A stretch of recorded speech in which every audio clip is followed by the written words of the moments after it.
బోధ నమ్మిన తొలగు నరక బాధ. ఓ వినుము సోదర పరమ గురుని బోధ నమ్మిన తొలగు నరక బాధ. కులమత భేదములెందుకు మానవులెల్ల పాపులండి. కులమత భేదములెందుకు మానవులెల్ల పాపులండి. జగమునందు ఎందెందు వెదకిన నీతి పరుడు లేడు, దేవుని వెదకువాడు లేడు. జగమునందు ఎందెందు వెదకిన నీతి పరుడు లేడు, దేవుని వెదకువాడు లేడు. ఓ వినుము సోదర పరమ గురుని బోధ నమ్మిన తొలగు నరక బాధ. ఓ వినుము సోదర పరమ గురుని బోధ నమ్మిన తొలగు నరక బాధ. కులము వెస్టర్న్ కంట్రీస్ లో టెక్నాలజీ ఉంది కానీ they doesn't have the knowledge. కానీ తూర్పు దేశాల్లో భగవంతుని గురించి మానవుని గురించి ఆయా తరాలలో అన్వేషిస్తూ వచ్చారు కాబట్టి జ్ఞానం అధికంగా ఉంది. అందులో మన తెలుగు కవులు కూడా మనకు మంచి వేదాంతాన్ని ఫిలాసఫీని ఇచ్చారు. అందులో ఒక కవి పేరు మనకు తెలియదు కానీ ఆయన రాసిన పద్యాలను సుమతి శతకం అంటారు. ఈ సుమతి శతకం అనే పద్యాలు రాసిన ఆయన పేరు బద్దెన అను కవి. ఈ బద్దెన అను కవి సుమతి పద్యాల్లో ఒక పద్యం రాశాడు. మనిషిలో పాపం ఎక్కడుంది అనడా తోకనుండు వృశ్చికంబునకు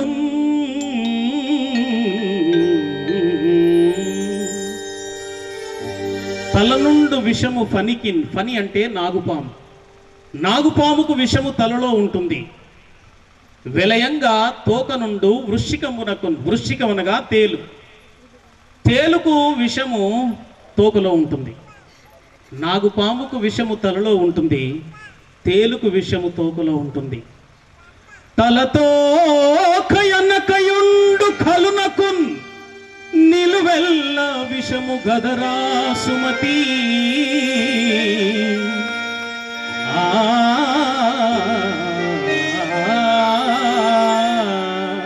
థ్యాంక్ యూ. విషము తోకలో ఉంటుంది. కానీ ఈ నరునికి ఎక్కడుందట తెలుసా? నిలువెల్ల విషమే గదరా సుమతి. ప్రతి జీవాణువులోనూ పాపపు స్వభావం ఉంది. నీ తలలో నుండి పుట్టే ఆలోచనలలో పాపం ఉంది. నీ చూపులో పాపం ఉంది. నీ మాటల్లో పాపం ఉంది. నీ చేతల్లో పాపం ఉంది. నీ నడకలో పాపం ఉంది. లేనిదెక్కడా? మానవుని దుస్థితి అది. స్నేహితులారా, ఈ రోజుల్లో ఇంగ్లీష్ మీడియం మోస ఎక్కువ అయిపోయింది. మాత్రమే కాకుండా హదీస్ అనే గ్రంథాలు ఉంటాయి. 6 హదీసులు ఉంటాయి. ఈ హదీస్ అనే గ్రంథాల్లో ఒక హదీస్ ఏం చెప్తుందంటే, ఆదాం కి హరేక్ ఇన్సాన్ గునేగార్ హై. ఆదాము సంతానం అంతా కూడా పాపులుగానే పుడుతూ ఉన్నారు అని చెప్పింది. కాబట్టి మానవుడు ఏ మతంలో పుట్టినా, ఏ దేశంలో పుట్టినా, మొట్టమొదట వాడి స్థితి పాపపు రంగు. అదే రంగును చీకటితో పోల్చి చెప్పింది హైందవ ధర్మం, ఇస్లాం ధర్మం, సత్యవేదమైన బైబిల్ పరిశుద్ధ గ్రంథం కూడా. ఇది మొట్టమొదట మానవుడి స్థితి. ఎంచుకోవాలో జవాబును కనుక్కోలేదు. The search for the truth was there in India, Indian maharshis, but they were not able to find the truth. వేదాలు తీసుకోండి, ఉపనిషత్తులు తీసుకోండి, పురాణాలు తీసుకోండి, చారిత్రక గ్రంథాలు తీసుకోండి, మన ధర్మశాస్త్రం, जो भी ले लो आप, सब धर्म में सब ग्रंथ बताते हैं कि गुनेगार है आदमी. మానవుడు పాపి అయి ఉన్నాడని చెబుతున్నాయి. కానీ పాపానికి పరిష్కారం ఏంటి, పాపానికి ప్రాయశ్చిత్తం ఎలాగో, పరిశుద్ధుడు ఎలా కావాలి అన్న అన్వేషణ మాత్రం చూపిస్తున్నాయి గ్రంథాలు. కానీ జవాబును మాత్రము ఏ ఒక్క గ్రంథము ఈనాటి వరకు చూపించలేదని నేను సవాలు చేస్తున్నాను. అగర్ కోయి హై తో దిఖాయియే ముझे. नहीं पादरी साहब, आप जो बता रहे वो गलत बात है, देखो हमारा ये उपनिषद ऐसा बताती है, नहीं तो ये वेद जो है ऐसा बताती है बोल के ले आओ, क्योंकि मैं सारे वेद और उपनिषद पढ़ा है और 18 पुराण भी पढ़ा है. ఏ గ్రంథం కూడా మనిషి పాపము నుండి ఎలా బయటికి రావాలో, నరకాన్ని ఎలా తప్పించుకోవాలో చెప్పలేకపోయాయి. They searched for the truth. మహర్షులందరూ కూడా వాటి నుండి బయటపడడానికి అన్వేషణ చేశారు, కానీ జవాబును కనుక్కోలేకపోయారు. స్నేహితులారా, మానవుని పాపానికి జవాబిచ్చిన గ్రంథం సత్యవేదమైన బైబిల్, పరిశుద్ధ గ్రంథము తప్ప ప్రపంచ మత గ్రంథాలలో ఏది లేదు అని ప్రపంచానికి సవాలు చేసి చెబుతున్నాను. అగర్ కోయి హై తో దూసరా ధర్మ దూసరా గ్రంథ హై బోల్ కే లే ఆనా చాహే తో లే आओ.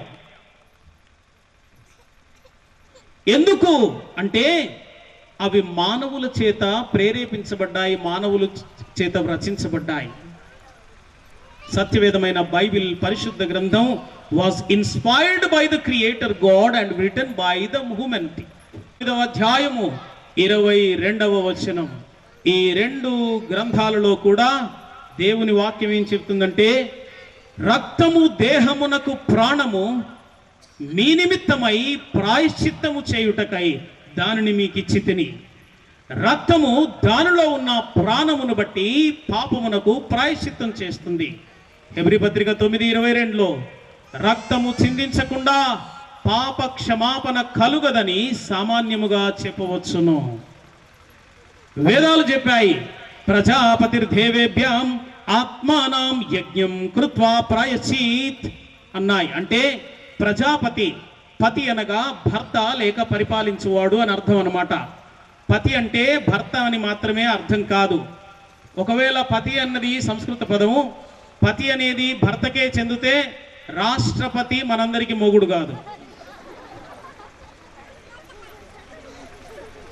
యజ్ఞం కృత్వా ప్రాయశ్చిత్, తన ఆత్మను యజ్ఞములో ప్రాయశ్చిత్తముగా సమర్పించుకున్నాడు. Now this is again my సవాల్, challenge to the world. Who is that Prajapati who laid his spirit in yajna? యజ్ఞములో తన ఆత్మను సమర్పించుకున్న ఆ ప్రజాపతి అయిన దేవుడు ఎవరు అని నేను ప్రపంచాన్ని ప్రశ్నిస్తున్నాను. ప్రజాపతి ఆత్మయై ఉన్నాడు. సత్యవేదమైన బైబిల్, పరిశుద్ధ గ్రంథం యోహాను సువార్త 4వ అధ్యాయం 24వ వచనం ఇలా చెప్పింది, దేవుడు ఆత్మ గనుక ఆయనను ఆరాధించువారు ఆత్మతోనూ సత్యముతోనూ ఆరాధించవలెను అని ఉంది. దేవుని బిడ్డలారా, దేవుడు ఆత్మస్వరూపి అయి ఉన్నాడు. ఈ ఆత్మలో రక్తం లేదు, ఆత్మలో రక్తం లేదు.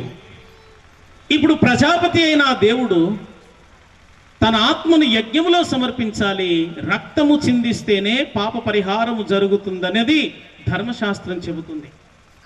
ఈవెన్ భారతదేశంలో కూడా అజామేధము, నరమేధము, అశ్వమేధము, వాజపేయము అనే యజ్ఞాలు ఎందుకు జరిగాయి?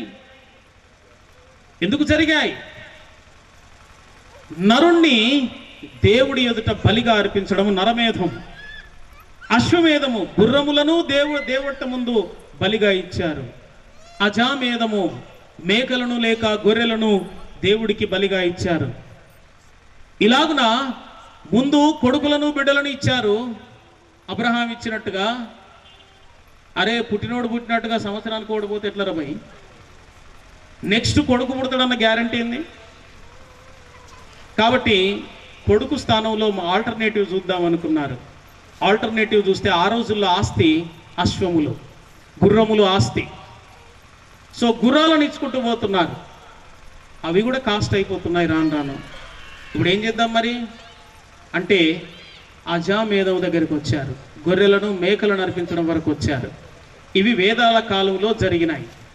ఆ తర్వాత అరే గొర్రెలు మేకలు కూడా బాగా కాస్ట్లీ అయిపోయినాయి కదా భయ్, కిలో 400 రూపాయలకి ఎడబెడతాం మనం అని కోళ్లను, నాటుకోళ్లను ఇచ్చారు. నేను చిన్నగా ఉన్నప్పుడు నాటుకోళ్ళు ఉండేవి.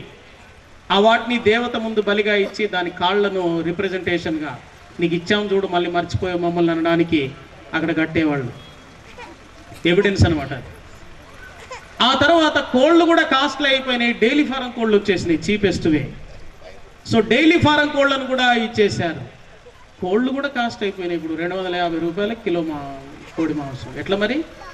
ఏం చేద్దామంటే అంబికార దర్బార్ బత్తినే వాడండి. ఎందుకు వాడండి?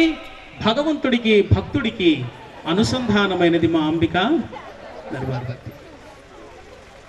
ఇలాగున నరమేధము నుండి అంబికా దర్బార్ బత్తి వరకు వచ్చింది సిచ్యువేషన్. ఇవన్నీ ఎందుకు చేస్తున్నారంటే భగవంతుణ్ణి శాంతింపజేయడానికి. They wanted to please God. వచనము, ఎడ్ల యొక్కయు మేకల యొక్కయు రక్తము పాపములను తీసివేయుట అసాధ్యము. మానవుని పాపాన్ని ఏటేటా జ్ఞాపకం తెస్తున్నాయి. మరెలాగూ అంటే పరమాత్ముని రక్తం కావాలి, పరిశుద్ధమైన రక్తం చిందించబడాలి. ఎలా సాధ్యం? మానవులందరిలోనూ వారి DNA ద్వారా పాపమే అందరిలోనూ ప్రవహిస్తూ ఉంది. పాపము లేనివాడు భూమి మీద ఒక్కడూ లేడు. మరెలా?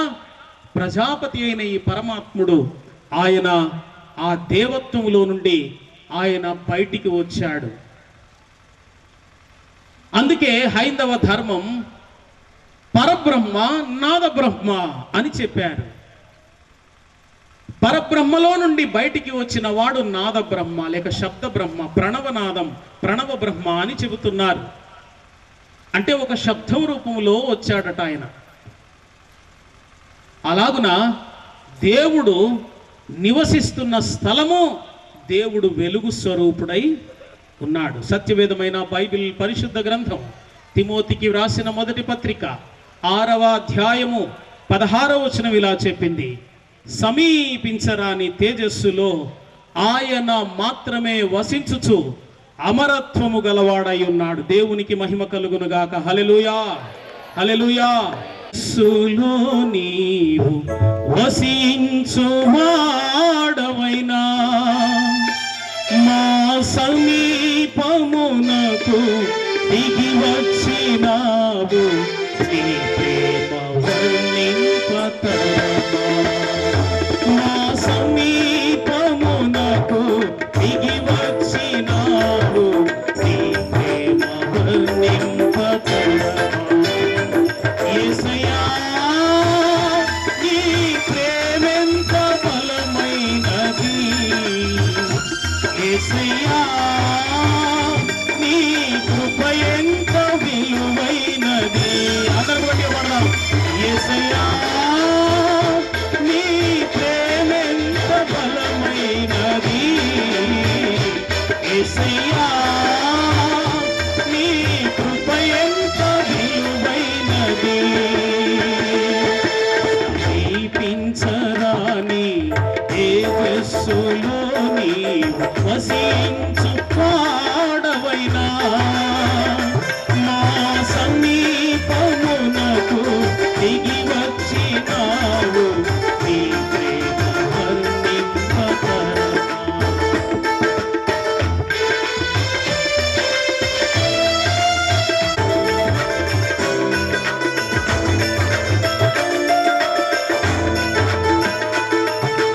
హరయందు నేనుండ చెరయందు పడి ఉండ కరమందు దాచితివే.